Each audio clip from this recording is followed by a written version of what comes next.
जी, scoop Pakistan का शुक्रिया। देखिए, अगर बजट पर बात करें तो हुकूमत ने मौजूदा जो मखलूत हुकूमत है उसने एक टफ़ माशी सूरत हाल में गुज़श्ता रोज़ जो बजट है वो कौमी असम्बली में पेश किया और फिर सेनेट में भी उसको पेश किया गया। मजमूई तौर पर ये जो बजट है ये रवा माली साल के बजट के हिसाब से 50% ज़्यादा अखराजात पर मुश्तमिल बजट कौमी असम्बली में ले किया गया और मजमूई जो इसका हजम है या कुल जो इसके अखराजात हैं वो 14,460 अरब पर मुश्तमिल है, यानी 14.6 ट्रिलियन के अखराजात पर जो मुश्तमिल बजट है वो गुज़श्ता रोज़ इसाक़दार ने कौमी असम्बली में पेश किया। बजट के हवाले से अगर बात करें कि कैसा ये बजट रहा इसाक़दार के लिए, वफाकी हुकूमत के लिए, तो इस हवाले से अगर आपको बताएं तो ये जो बजट है इसके 14,460 अरब में से कोई कमो बेश 7,000 अरब के लगभग जो है वो आइंदा माली साल में बजट खसारे की जो है वो प्रोजेक्शन है। और ये जो जीडीपी का है ये जीडीपी का कम से कम 7% जो है बनता है, यानी बजट की जो कुल रकम है उसमें से एक बड़ा हिस्सा अगले साल जो है वो खसारे की नज़र हो जाएगा, यानी हुकूमत को कर्जे लेकर जो है वो अपनी जो है वो मुल्क के हुकूमत के हुकूमती जो उमूर है वो चलाना पड़ेंगे। इसके अलावा बजट में जो मुख्तलिफ चीज़ें सेट की गई हैं उसका अगर जिक्र करें तो 7,000 जो है वो अरब रुपए बजट खसारा है। इसके अलावा एक बड़ी रकम डिफेंस के लिए भी जो है वो रखी गई है। 1800 अरब रुपए जो है वो डिफेंस के लिए रखे गए, 1803 अरब रुपए। लेकिन अगर मजमूई रकम मिलाई जाए इसमें, जिसमें कुछ 563 बिलियन पेंशन्स और तनख्वाहों की मद में जो फ़ौज को मिलती हैं, 58 बिलियन जो यूएन मिशन में हमारी फ़ौज काम करती है वो, और फिर जो 280 अरब रुपए के लगभग जो आर्म फोर्सेस डेवलपमेंट प्रोग्राम है, तो ये टोटल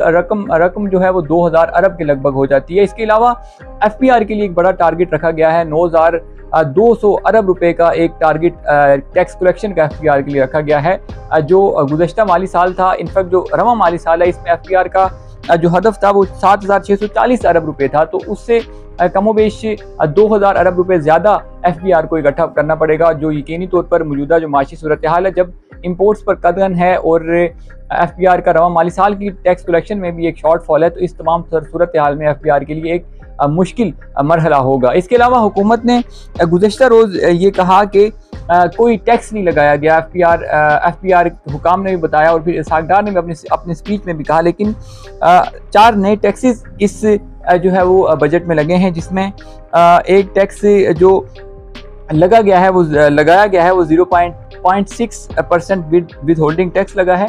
जो नॉन फाइलर हैं उनके लिए रकम निकलवाने पर 50,000 से ज़्यादा जो रकम निकलवाएंगे। इसके अलावा जो कंपनी के बोनस शेयर होते हैं उस पर भी 10% टैक्स लगाया गया है, जबकि जो फॉरेन वर्कर्स हैं जो पाकिस्तान में काम करते हैं, जिनको वीज़ा या जो वर्क परमिट चाहिए होता है, उस पर भी पर परमिट जो है वो 2 लाख रुपया टैक्स लगा है। और इसके अलावा एक सेक्शन 99D भी जो है वो फाइनेंस बिल इनकम टैक्स में जो है वो ऐड किया गया है, जिसको हुकूमत ने अभी वेल डिफाइन तो नहीं किया, लेकिन वो भी हुकूमत के पास ऑप्शन है। वो जो प्रॉफिट्स होते हैं कंपनीज के, बैंक्स के, उस पर भी ये जो है टैक्स लगाया जा सकता है। इसके अलावा सुपर टैक्स भी लगा है। सुपर टैक्स की कुछ कैटेगरीज भी हैं, कुछ लायामल भी तय किया है जिसके तहत टैक्स लगाया जाएगा।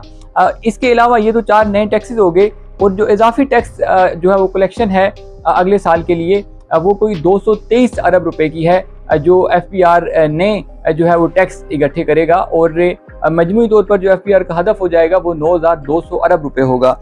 इसके अलावा एक खतीर रकम जो है वो वफाकी तरक्याती प्रोग्राम के ज़रिए जो खर्च की जाएगी, 950 अरब रुपए पीएसडीपी और फिर 150 अरब रुपए पब्लिक प्राइवेट पार्टनरशिप के तहत खर्च किए जाएंगे, और मजमूई तौर पर जो कौमी तरक्याती बजट हो जाएगा वो कोई 2709 अरब रुपए का हो जाएगा। इसके अलावा जो सूद की अदायगी है वो भी कोई 7,303 जो है वो बिलियन रुपीस अगले माली साल में हो जाएगी।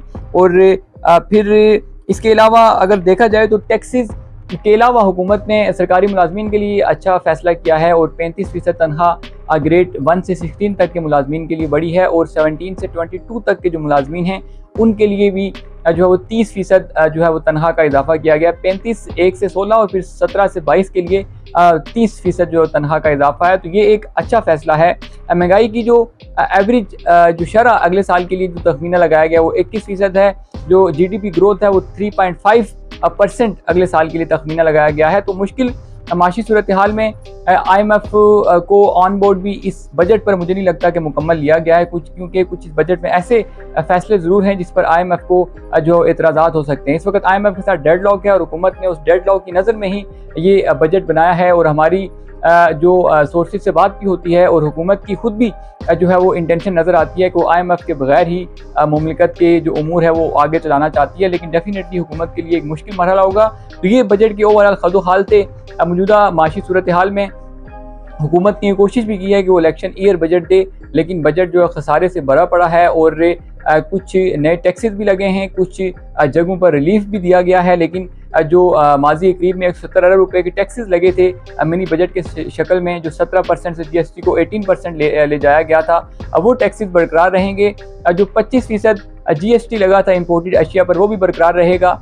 और जहाँ ये कुछ टैक्स हैं तो वहीं कुछ रिलीफ भी दिया गया है। तो एक एवरेज बजट तो ज़रूर पेश किया गया है, लेकिन जो फिस्कल डिसिप्लिन है उसको ज़्यादा हुकूमत ने मद्देनज़र नहीं रखा और बड़े ही बजट खसारे की प्रोजेक्शन है। और हुकूमत ने अगले माली साल अगर उसको कर्ज ना मिले तो ये जो बजट अखराजात हैं ये हुकूमत के लिए मुश्किल हो जाएंगे। जी।